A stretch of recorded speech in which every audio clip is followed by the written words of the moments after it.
something we discover very soon after we begin to meditate is that it doesn't solve all our problems, but it does give us a very different approach to accepting them and learning how to deal with them and how to resolve them if we can resolve them. But it's not an instant solution to all life's challenges. Once you solve one problem, another one pops up. We know that. But the result of it is a joy. It's a joy that is resilient to suffering or disappointment or failure. Usually joy, we lose joy as soon as things go wrong, as soon as we get disappointed, as soon as we fail, as soon as we get into a bad mood. But a joy that is resilient to problems and suffering and failure.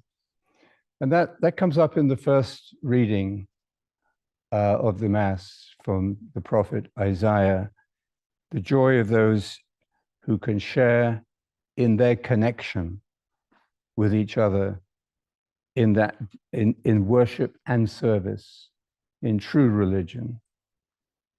And it's expressed, surprisingly, for such a patriarchal culture as that of the biblical world, it's expressed in the language of the feminine, not of masculinity, as we stereotypically understand it, but in terms of especially the relationship between mother and child, the nurturing that takes place, the intimacy, the kindness, the gentleness of that relationship. And not surprisingly, the Madonna and child is a central image in Christianity as well. And today, that image should also be connected in our minds with the Dalai Lama, whose birthday it is today, 90 years old.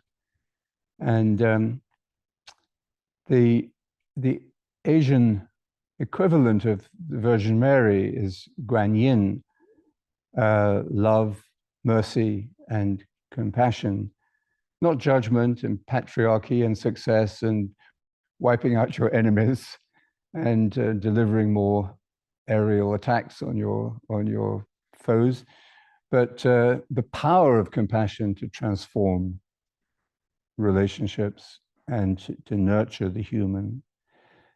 And the Dalai Lama is understood historically as the incarnation of Avalokiteshvara, of whom we'll take a little look. Did you manage to get it? Oh, well done.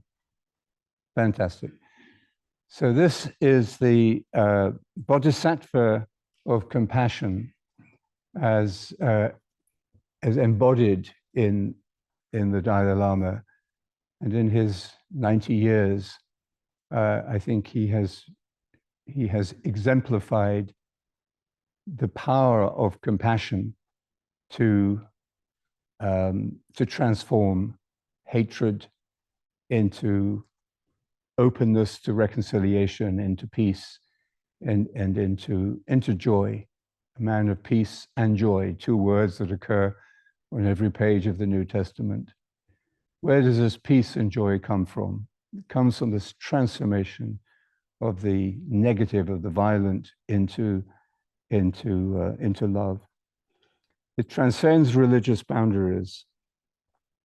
In Mumbai, a church I go to often when I'm there, is dedicated to the Virgin Mary, and there are streams, huge crowds of pilgrims who come to pray to Mary there, 90% of whom are Hindu.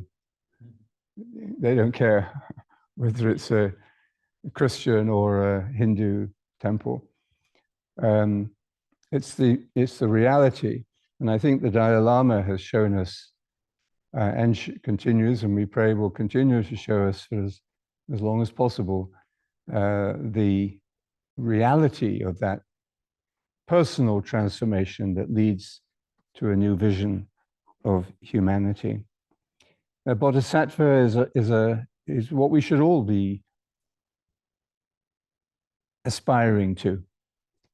And as a disciple of Jesus, we are, as we will see in the gospel today, we are invited to serve in that spirit of selfless giving, that we give ourselves and until the moment where, even if we are on the brink of enlightenment, the bodhisattva, for example, chooses not to enter into full nirvana, but to hang out in this realm of existence for as long as there is suffering in the world, and to alleviate that suffering.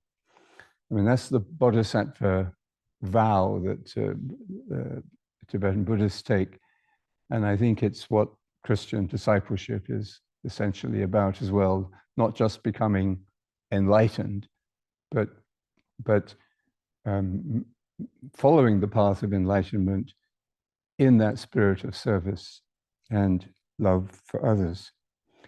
And Jesus is reborn in the same way as the Avalakti Sheshvara is reborn.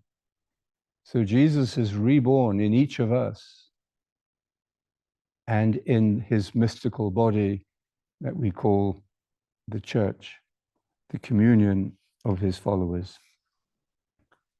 So a very happy birthday to you, Your Holiness, on this your birthday.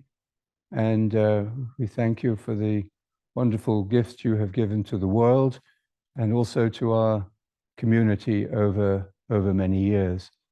And we pray for a continuation of that generous gift of yourself for the benefit of others.